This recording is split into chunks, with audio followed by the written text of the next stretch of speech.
Not that I can remember. He may have said something to me, very possible, yes, but I don't remember what it was. And when you spoke to him more recently and he indicated he still had the diamonds, did he explain why he still had the diamonds? I think because there was not enough time, as I said, because we got in like, I don't know, we got in the same day of the benefit, which was at night, I recall, in Cape Town, at the end of the train ride. So I don't think he had enough time. You gave him the diamonds in 1997, correct? Correct, whenever I got, yeah. And you indicated you spoke to him last year and he still had the diamonds? Last year.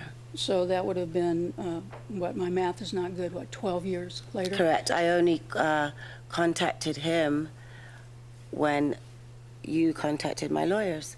So in 12 years... So just to remind you, this is a war crimes trial of the former Liberian leader, Charles Taylor. They're questioning supermodel Naomi Campbell about claims that she was given a diamond by Taylor at a dinner hosted in South Africa in 1997, hosted by Nelson Mandela. They're trying to link Taylor to the stones, and that's why you see Naomi Campbell in the dock at The Hague, speaking to prosecutors at the moment. Let's bring in our correspondent, Tim Friend, who's at The Hague. Tim, previously, Ms. Campbell had said she'd received nothing, but the story has changed a little bit now, hasn't it? It has, and what's emerged from court during the hour and three quarters that she's been in the witness box is that she was concerned about her family's safety. She was concerned about her own safety because although she didn't know Charles Taylor or indeed know where Liberia was when she met him in 1997, just a few months after he'd been elected president, when he turned up at a Nelson Mandela benefit gala dinner, she said she looked it up in the newspapers and on the internet later and realized that he was accused of killing thousands of people. And that's why she didn't want to appear here today. And it's why she has always implied that she would deny having received blood diamonds, so-called, because they were used to fuel and pay for arms in a bloody conflict in Sierra Leone. But now in court she has said that she did receive some, what she described as tiny, dirty little stones in a pouch one night. And I think we can hear now what she had to say earlier in court. When I was sleeping, I had a knock at my door, and I opened my door, and two men were there and gave me a pouch and said, "A gift for you." And these two men, did you know who they were? No, I'm afraid not. Did you ever subsequently learn who this gift was from? No, I was there the next morning at breakfast. I told Miss Farrow and Miss White what had happened, and one of the two said, "Well, that's obviously Charles Taylor," and I just said, "Yeah, I guess it was." This pouch that they gave you, what happened after they gave you the pouch? When they gave me the pouch, I just put it next to my bed and went back to bed.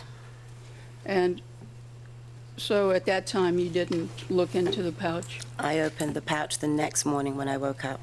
What did you think the stones were? Dirty, I don't know. When I'm used to seeing diamonds, I'm used to seeing diamonds shiny and in a box, you know.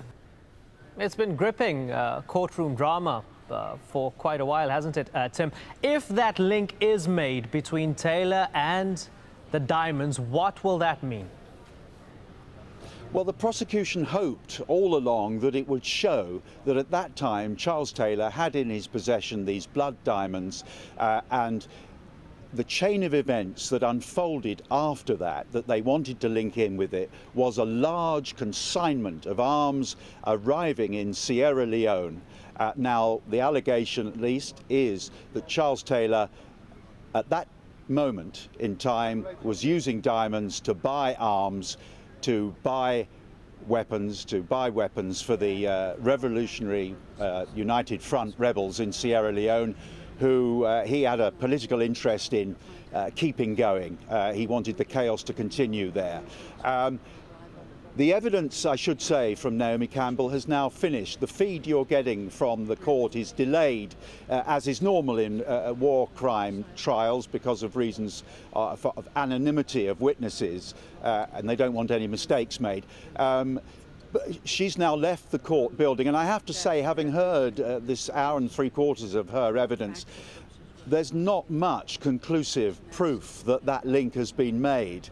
It's still very tenuous, and in fact, towards the end of the hearing, the prosecution attempted to disown Naomi Campbell as a prosecution witness. They claimed she was more a witness for the court. The judge then said, no, she isn't. She's not our witness, implying she's yours. And I think that pretty much implied that the prosecution didn't really feel they got what they wanted from her. So whether or not her evidence will go some way eventually to convicting Charles Taylor remains to be seen, of course. But I think the general view here is that it's pretty inconclusive. Yes, and it's fascinating because she did speak about dirty little stones, but when she was pressed, she didn't go so far as to say she actually received a diamond. So fascinating. Let's see how this unfolds. Tim, thanks a lot for that.